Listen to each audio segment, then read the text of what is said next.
Citoyens et citoyennes, fils et filles d'Undé et sympathisants, bonjour et bienvenue à notre émission La Sentinelle. Nous allons recevoir au cours de cette émission deux personnalités. Le professeur Tugois que vous avez précédemment eu dans cette émission même et Madame Nia Estelle. Elle aura effectivement l'occasion de se présenter. Comme la dernière fois, mesdames et messieurs, chers citoyens, nous allons surfer sur les vagues de l'eau. L'eau des pluies nées des torrents. Chers citoyens, chères citoyennes, merci de rester des nôtres. On se retrouve juste après ça.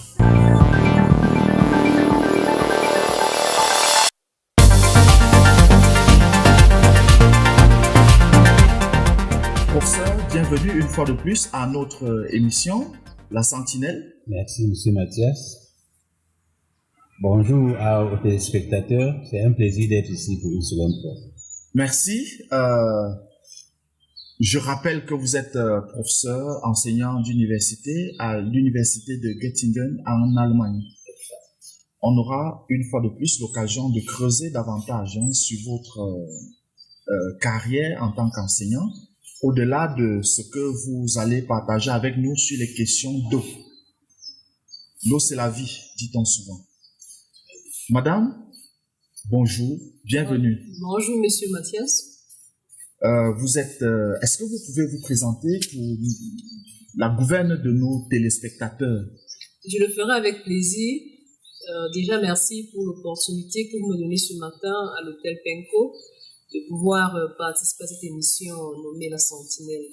Je suis Nia Estelle Laurentine, docteur PhD de l'Université de Yaoundé 1 et actuellement je suis chargée de cours à l'Université de Maroua où je réside en permanence et dont je profite de mes vacances pour pouvoir participer aux activités sur la sensibilisation de la collecte des eaux de pluie dans les ménages dans la ville de Banganté. Vous êtes amoureuse des eaux, on pourrait dire.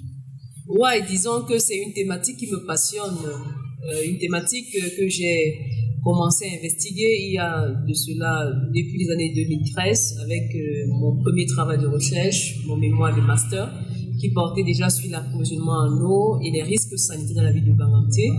Et ça a été, la thèse n'est qu'un approfondissement de ce travail de recherche parce qu'en thèse, j'ai travaillé sur les questions d'accès à l'eau, potable et à l'assainissement dans tout le département du Ndé.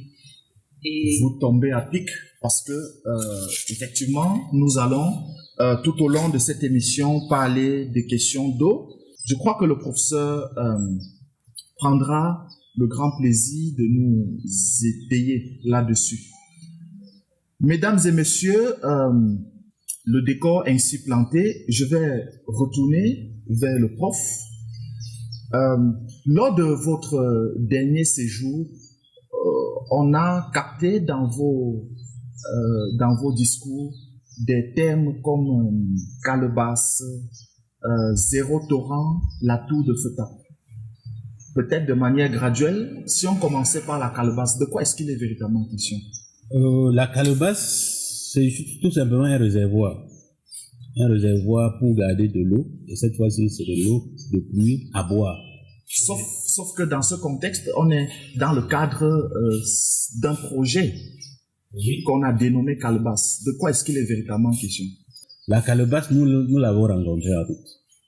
Donc, il s'est passé que mon étudiante de OS en Algérie, c'est l'université panafricaine pour l'eau et l'environnement, elle a fait un internship ici à l'université des montagnes et le thème de son internship était gestion de l'eau. Donc, c'est pendant cet internship qu'ayant pris connaissance des problèmes et des difficultés pour avoir de l'eau à Banganté, elle est rentrée et elle a vu qu'il y avait un appel d'eau de la Suisse Water Partnership. Elle a postulé ensemble avec un camarade de classe originaire du Nigeria, de Maiduguri, du nord du Nigeria. Et puis, elles ont gagné un prix dont la valeur devait être $1000 ou 1000 francs suisses. Et avec cet argent-là, elle a décidé de construire une calebasse à Banganté. C'est comme ça que, comme elle avait fait son stage à Apader, nous avons contacté Papa Roger lui-même Et il a même montré les sites sur lesquels on devait construire. Et voilà, il n'a pas vu la calebasse, mais la calebasse est là. Donc, pendant votre séjour, vous avez même contribué à inaugurer. Comment est-ce que ça fonctionne, cette calebasse, à proprement parler? Oui, c'est un réservoir de 5000 litres, c'est-à-dire 5 mètres cubes.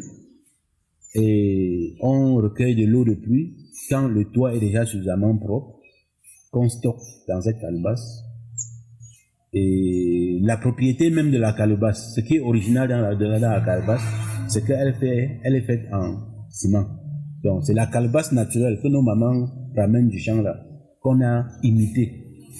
Donc le ciment, le béton est tenu ensemble par le grillage de poule. C'est comme ça qu'on appelle ça au quartier.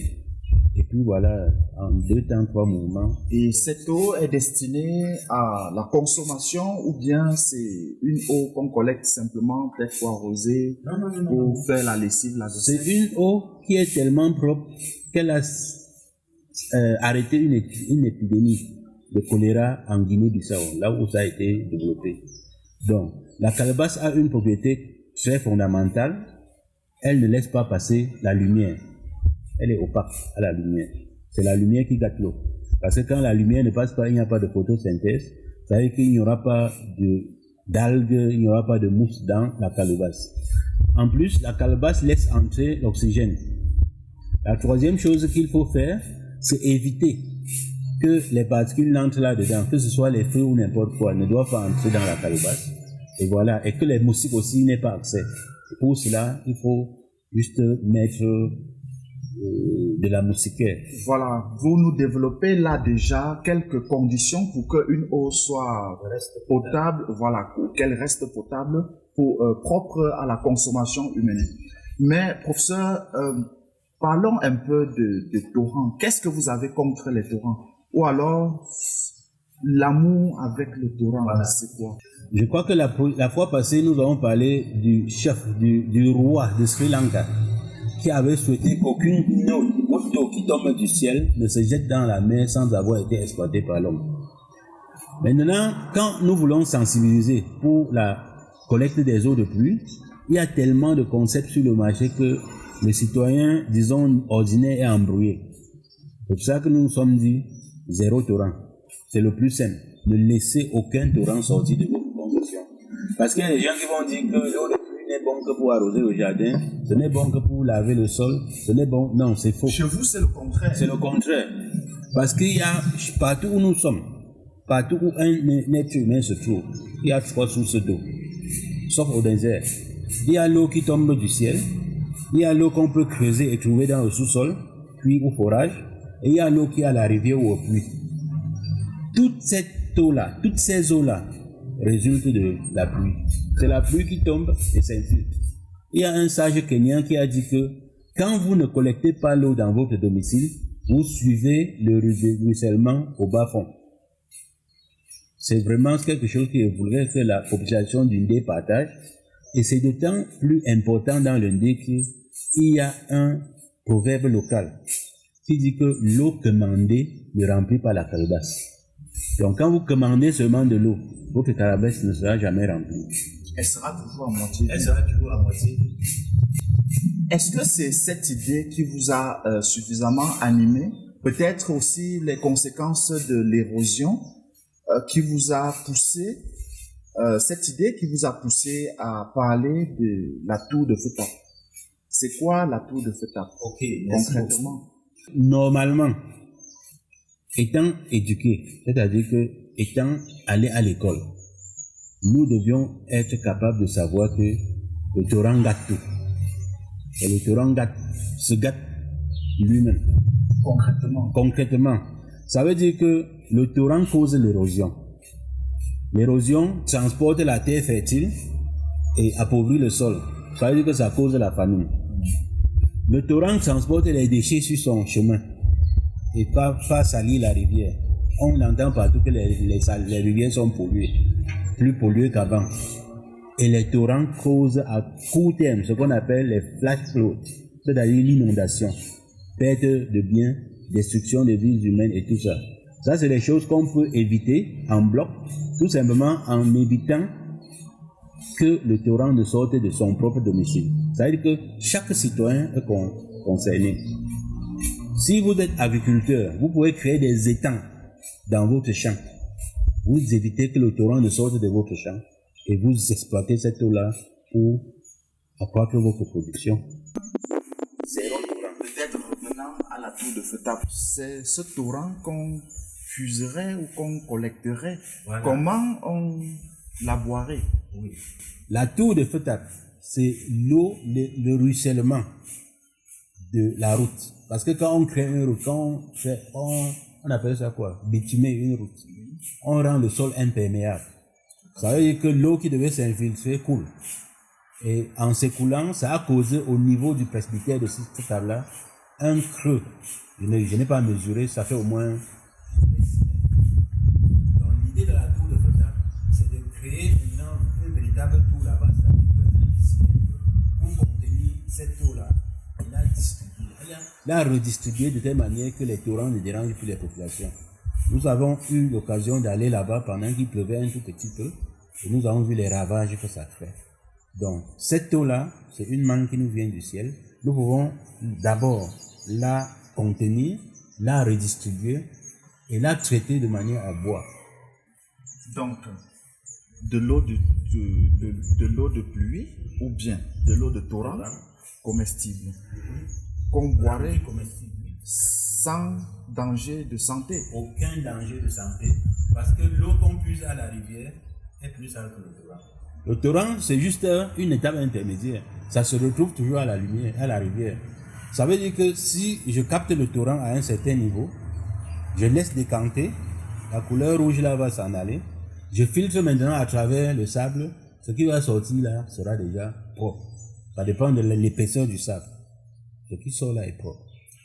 On va sûrement revenir sur ce point de la potabilisation de l'eau où vous allez nous permettre de manière simple et naturelle d'avoir des petites techniques pour pouvoir du premier coup avoir de l'eau potable issue peut-être des pluies ou des torrents.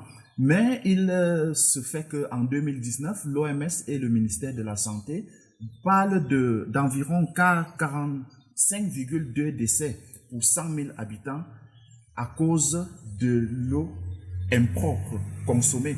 Est-ce que les eaux de pluie ne font pas partie de cette catégorie d'eau qui aurait créé autant de tort, autant de mal à la population? Malheureusement, je dirais oui, mais parce que ces eaux-là sont mal collectées et mal conservées. Si on collecte proprement l'eau de pluie et on conserve proprement, il n'y a aucun problème. Il n'y a aucun risque de contamination. Et ça, c'est prouvé depuis des siècles. Les gens vont vous dire que ça ne contient pas de sels minéraux. Un homme en santé puise ces sels minéraux, soit des céréales, soit des légumes. On va vous dire que l'autre chose qu'on dit, c'est souvent que quoi? Que le pH est faible.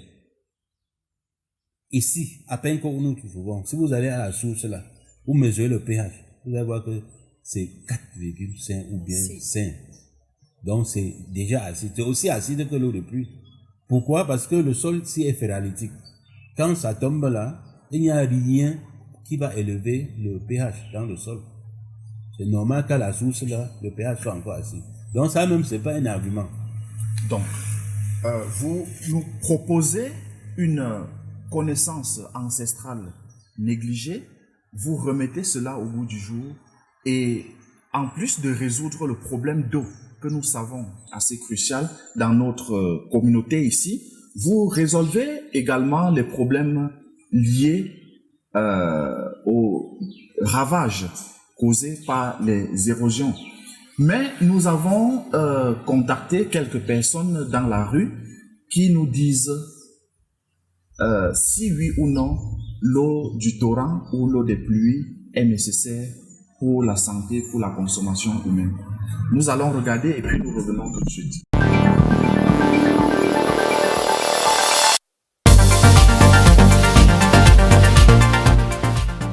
On ne boit pas l'eau de la pluie ici. Il y a les gens qui boivent l'eau de la pluie, mais moi, particulièrement, moi, je ne bois pas l'eau de la pluie. Est-ce qu'on boit l'eau du torrent, on ne boit pas l'eau du torrent parce que c'est l'eau sale? Dans le cas que peut-être tu es tombé dedans avant d'avaler quelques gouttes d'eau. C'est officiellement non en fait.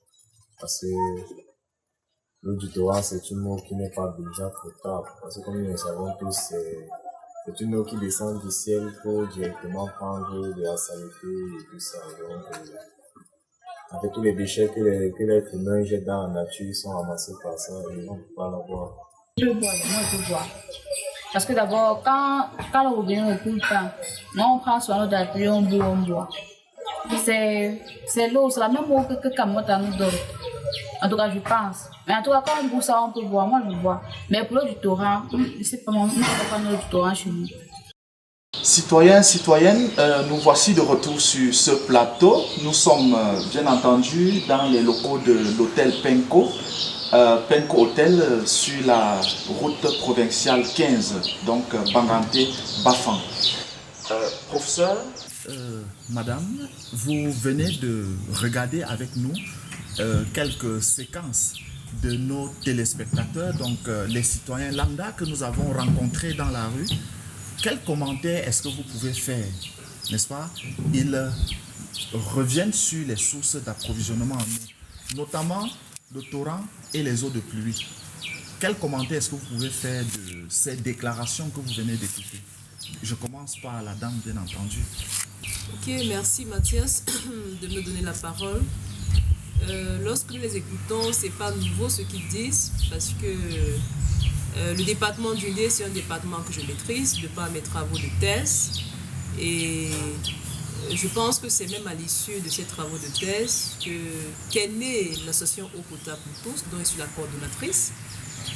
C'est l'une des raisons même de votre présence sur ce plateau. Exactement. Donc, après avoir fait un diagnostic territorial dans tout le département, je me suis rendu compte que, comme tu l'as dit, par rapport à la relation entre l'eau et la santé, l'eau c'est la vie, on le dit souvent. Et je dis souvent également dans la revue de la littérature, on a lu, le pasteur disait 90% de nos maladies, nous buvons 90% de nos maladies. Autrement dit, l'eau qui est source de vie peut également être source de mort. Et donc, lorsque j'ai fait ce travail dans le département du lait, je me suis rendu compte que beaucoup de populations s'approvisionnaient ou allons plus confiance aux eaux de source, aux eaux de forage, mais la source est la principale source d'approvisionnement en eau potable dans tout le département du lait. Je me suis également rendu compte en fréquentant les centres de santé que les maladies hydriques, autrement dit les maladies liées à l'eau, occupent le premier rang des maladies dans ce département pour bien montrer la corrélation qui existe entre l'eau et la santé. Et donc, je me suis rendu compte également qu'il y avait aussi un problème d'éducation de la population, d'éducation par rapport justement à qu'est-ce qu'une eau potable, parce que là, on est encore dans la définition élémentaire d'une eau potable, une eau qui est incolore, qui est inodore, qui est sans saveur agréable à boire. Okay? Mais nous savons que l'OMS définit l'eau potable comme étant une eau justement qui ne contient pas de substances à un certain seuil qui peut constituer un risque sanitaire. Donc la couleur, l'odeur et tout ça ne sont pas des problèmes véritables. Disons que ce sont des paramètres organoleptiques qui peuvent détourner le consommateur d'une eau qui est pourtant potable. Censé ne pas nuire à sa santé. Ouais. Ok, disons qu'il y a effectivement, donc, dans le sens de nos chers téléspectateurs et peut-être de nos citoyens que nous avons rencontrés, est-ce que vous serez donc pour les forages et les puits plutôt que peut-être dans un contexte de perturbation climatique où les pluies ne tombent pas régulièrement, assez fréquemment? Est-ce que vous serez plutôt d'aller à la source pour des forages et des puits? Je dirais que la réponse peut être nuancée parce qu'il faut dire que Banganté, du point de vue climatique, a un régime pluviométrique qui est déficitaire. Ça veut dire que par rapport aux autres stations des Hautes-Terres de l'Ouest, on reçoit moins de précipitations ici. Et après avoir fait le terrain, je me suis rendu compte également que la solution des forages, c'est une solution qui ne marche pas toujours parce que nous avons un relief qui est élevé. On a également des sols qui sont assez profonds. Et donc, du coup, la plupart des forages, si si on a recensé 100 forages, il faut dire que le taux de fonctionnement peut être de 40-30% ou plus. Ça veut dire qu'il y a échec au niveau des forages. Et donc, dans les zones rurales, il y a des populations il y a des municipalités ou alors des projets à l'échelle nationale qui ont peut-être financé pour les captages d'eau gravitaire en zone rurale qui a marché. Et le véritable problème avec le puits, les eaux de puits, parce que le puits c'est le mode le plus répandu dans la ville de Banganté par exemple, parce qu'il y a véritablement un problème d'approvisionnement dans la ville de Banganté. Et puisque le système centralisé a montré ses limites, alors les populations préfèrent justement s'auto-approvisionner en creusant leur puits, et pour ceux qui sont un peu nantis, en y mettant une pompe qui approvisionne tout leur ménage. Mais il se pose maintenant un souci au niveau de la potabilité de cette eau-là, parce que déjà, on n'a pas on ne fait toujours pas des analyses de l'eau pour savoir la qualité de l'eau qui provient de ce puits. Et autre chose aussi, on ne maîtrise pas le volume d'eau dans le puits pour savoir. Et puis on y jette des substances sans contrôle. En fait, on devrait analyser une eau en fonction des paramètres, des résultats qu'on a obtenus au laboratoire. Quels sont justement les paramètres microbiologiques de cette eau-là? Et c'est donc justement les résultats du laboratoire qui devaient maintenant orienter dans le choix adapté ou le choix approprié de la méthode de potabilisation. On vous revient justement sur ce point, professeur. Vous avez entendu nos jeunes, ou bien nos concitoyens. Quelle est votre réaction à chaud par rapport à leur déclaration concernant les sources d'approvisionnement, bien entendu? Oui, à chaud, je joindrai Dr Nia en disant que rien n'est neuf. En fait, c'est ce qu'on nous a appris à l'école. On nous a appris à l'école que l'eau de pluie n'est pas bien. Or, on a introduit cela quand? C'est vrai qu'il n'y a pas encore d'école à Banganté. On a introduit ça vers les années 1850. Il y avait deux courants de pensée.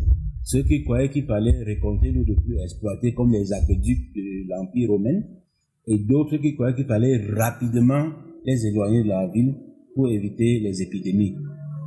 Malheureusement, ceux qui croyaient qu'il fallait évacuer l'eau vers la rivière ont gagné. C'est ce qu'on nous a appris à l'école, et nos ingénieurs en génie civil sont des champions du drainage. Maintenant, nous venons de derrière, disons ça comme ça, nous regardons ce que nos ancêtres font et nous disons que le drainage n'est pas du tout bon. L'eau de pluie, je peux le dire à vous, à nos téléspectateurs, est une bonne eau quand elle est bien recueillie et bien traitée. D'ailleurs, pour l'hôtel Penco, je dirais que il n'y a pas meilleure eau pour faire la lessive, pour laver le linge, que l'eau de pluie. Parce que c'est une eau douce. Ça consomme peu de détergent. Excellent. Bien collecté, bien conservé, potable. Vous parlez de conservation, vous parlez de potabilisation. Et si on s'arrêtait effectivement sur ce deuxième pan des choses, comment rendre, déjà lorsqu'elle est cueillie, elle n'est pas déjà potable. Comment donc, au même titre que l'eau du torrent, qui avec sa couleur nous effraie, elle disait tout à l'heure que pas forcément la couleur pourrait déterminer les qualités d'une eau potable. Mais sinon, comment rendre une eau véritablement de ces sources-là potable? Oui, merci beaucoup Mathias. Je dirais que c'est par là que j'ai commencé. Donc, comment traiter de l'eau? C'est très simple. Nous avons développé avec un étudiant, disons que bon, j'ai d'abord travaillé avec un étudiant en Gaoundéré, puis c'était Marois, puis c'était Douala. Nous avons mis sur pied un filtre que chaque domicile, donc un filtre domestique que chaque famille peut développer, peut construire. Le filtre contient du sable fin, le filtre contient un peu de la paille de fer, c'est-à-dire que l'éponge métallique avec laquelle nos femmes et nos mamans lavent la marmite, 10% mélangé avec du sable, on a un filtre qui retire pratiquement tout de l'eau. Le filtre à sable, lui, normalement, il ne retire que les micro-organismes. Quand on y ajoute maintenant de la limaille de fer, il retire tous les autres polluants. Pourquoi? Parce qu'on dit souvent que les femmes vont vers les hommes, ou bien que les charges positives attirent les charges négatives. La surface du de l'oxyde de fer est positivement chargé. Et Dieu a voulu que ce soit les bactéries, l'arsenic, l'uranium, qui sont les contaminants les plus abondants dans la nature, qui sont tous négativement chargés. Attirés à la surface du fer, l'eau qui passe à travers. Voilà, merci professeur pour ces éclairages. Je vais me retourner vers Dr Nia Estelle Laurentine. Vous avez parlé de votre association. De quoi est-ce que vous faites effectivement dans quoi? Quels sont les objectifs de votre association? Merci Mathias de me donner encore une fois la parole. Oui, l'association Eau potable pour tous, comme je le disais, a été créée en 2022 et c'était vraiment pour faire œuvre utile par rapport à nos travaux de recherche qu'on a fait et les résultats qu'on a obtenus sur le terrain. Et on s'est dit qu'il y avait un problème au niveau de l'éducation et il fallait beaucoup plus s'appesantir sur la sensibilisation des populations, sur la qualité de l'eau qui est consommée. Parce que je l'ai dit, le principal mode d'approvisionnement des populations dans tout le nez, c'est les eaux de source. Les populations sont préférentes pour ces eaux-là. Et puis, on se rend compte qu'après analyse des eaux au laboratoire, que ces eaux qui sont tant sollicitées contiennent des paramètres microbiologiques au-delà des seuils qui sont conseillés par l'OMS. Alors, il fallait donc maintenant centrer les actions sur la sensibilisation, faire connaître à la population ce que c'est qu'une eau potable et quelles sont les techniques qu'elles peuvent utiliser pour rendre l'eau potable. Et donc, je pense que j'insisterai sur les règles d'hygiène et d'assainissement.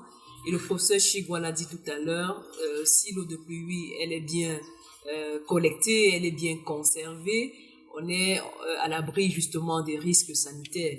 Donc je dirais également quand vous dites bien collecté, bien conservé, il s'agit de quoi concrètement? Ouais, Comment? parce qu'en réalité, l'eau se contamine lors de son transport.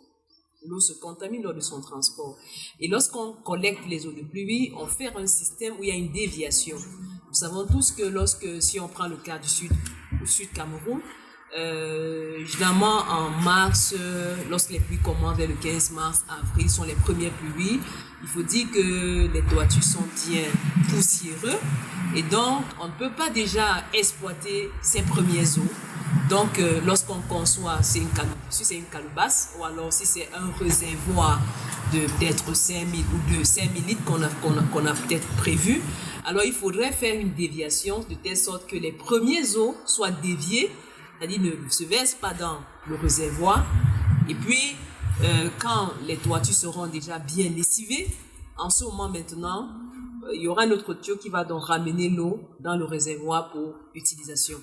Est-ce que ça veut dire que ces premières eaux-là ne sont pas pourtant utiles? Ces premières eaux peuvent être exploitées pour autres activités, peut-être que la boisson. Ou alors, parce que vous savez également, même pour la cuisine, il faut une eau qui est potable, préparée. On peut l'exploiter peut-être pour le nettoyage de la cour, l'arrosage de la cour, peut-être pour l'agriculture, peut-être pour l'élevage. Ouais. Mais nous savons qu'une eau qui est destinée à la consommation devait être une eau qui est potable. Et donc, il faudra prendre ces dispositions. Et comme je l'ai dit, que ce soit pour l'eau de pluie, que ce soit pour l'eau de forage, que ce soit pour l'eau de source, une eau justement se contamine lors de son transport. Et nous savons très bien que nos sources qui sont sollicitées par les populations sont très exposées. Si on compte les sources qui sont aménagées si on prend le cas de la commune de Banganté où nous sommes, il y a très peu de sources qui sont aménagées. Et lorsqu'une source n'est pas aménagée, il y a également des animaux qui viennent s'abreuver là-bas. Il y a également des insectes. Il y a également des populations qui viennent avec des récipients non couverts. Ça s'appelle que des seaux non couverts, puis de l'eau. Il y a également le gobelet qu'on ne dit pas jamais. Ces eaux-là coulent des roches. C'est-à-dire qu'on les puise comme ça. Et on constate également qu'il y a parfois les tas de décharges brutes d'ordures en amont de ces sources-là. On voit également tout à côté, si on prend le cas de la source de Newton, je vois à côté là des populations qui font la lessive. Si je prends le cas de la source Carrière, là aussi on fait la lessive. Si je prends le cas de la source de Badenquan, on fait la lessive. Or, ce sont des activités qui devraient être interdites auprès d'une source qui est destinée à la consommation humaine. Donc, il faut d'abord dire aussi que peut-être la commune, ça fait partie de ses missions, puisse sécuriser ces différents points d'eau qui sont destinés à la consommation de la population. Maintenant, le ménage, à l'échelle du ménage, il y a des dispositions qui ont été prises. Ça veut dire quel type de récipient est-ce qu'on utilise pour traiter de l'eau, à quelle fréquence est-ce qu'on nettoie ces différents récipients, parce que on s'est rendu compte que ici on parcourt de longues distances pour aller puiser de l'eau à la source, et le récipient le plus utilisé sont les bidons de 20 litres, les bidons jaunes. Ouais, lorsqu'on les utilise, à quelle fréquence qu'on les nettoie? Parce que lorsqu'on puise de l'eau, il y a toute une décantation, donc au fond, il y a toujours des particules là.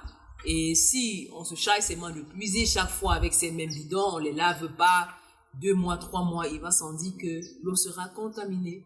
Et même la durée également de l'eau qui est destinée à la boisson, ça compte aussi. Lorsqu'on puise une eau qui est destinée à la boisson, ça ne devait pas faire 2 mois. Et nous savons que comme c'est un parcours de combattants, aller chercher de l'eau à la source, certaines personnes doivent peut-être payer des motos qui doivent transporter peut-être 5-6 bidons et qui doivent peut-être durer un peu parce qu'aller puiser de l'eau, c'est la corvée. Et donc, pour limiter la corvée, alors on doit conserver l'eau également longtemps qu'on va boire à la maison. Si longtemps que possible. La littérature scientifique nous a montré, on a fait des études à Yaoundé, des études qui ont été menées par un groupe de chercheurs polytechniciens, Emmanuel Nikam. Ils ont montré, par exemple, que lorsque l'eau, justement, après un certain nombre de jours, il est possible qu'il y ait une dégradation de la qualité de l'eau. Et donc, il est question aussi que la commune de Baganté, nous savons très bien que dans le contexte de la décentralisation, les moyens financiers sont limités au niveau des municipalités, mais ils ont également la possibilité de rechercher des partenaires financiers qui peuvent les aider à accomplir pleinement leur mission. Si on prend le cas de l'adduction d'eau potable, par exemple, parce que ça fait partie de leur mission de savoir que l'eau qui est mise à la disposition de la population est une eau qui est potable. Quelle que soit la personne qui offre cette eau, la commune a cette responsabilité de s'assurer de la qualité de cette eau-là. Et si on revenait aux qualités d'une eau potable, donc de tout à l'heure, quand je vous arrêtais, vous avez dit que pas seulement incolore, inodore, sans saveur, agréable à boire, mais qu'on peut ne pas avoir ces caractéristiques et pourtant l'eau est bel et bien potable. Effectivement. Comment ça se fait?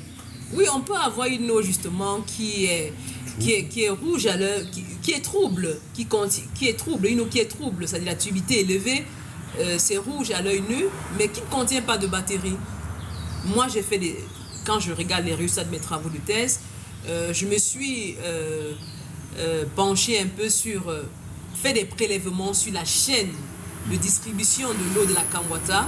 Je suis parti à l'Exor au niveau de Batena où la Kanwata capte l'eau brute et j'ai prélevé de l'eau à l'Exor.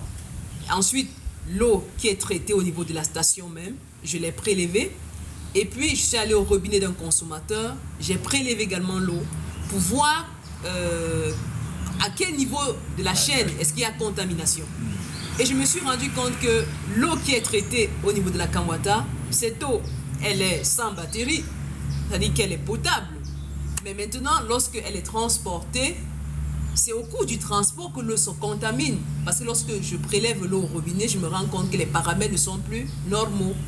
Donc, vous serez peut-être en train d'indexer ici comment est-ce qu'on appelle la canalisation il y a la vétusté, le circuit de transport. Il y a la vétusté des installations, parce que par le passé, la SNEC utilisait les tuyaux PV. Il y a la vétusté des installations. Je crois qu'on est en train de progressivement de changer justement ces tuyaux-là. Il y a aussi les cassures, parce qu'il y a trop de cassures de tuyaux. À Baganté, on ne maîtrise toujours pas parce que la Kanwata n'a pas un personnel assez...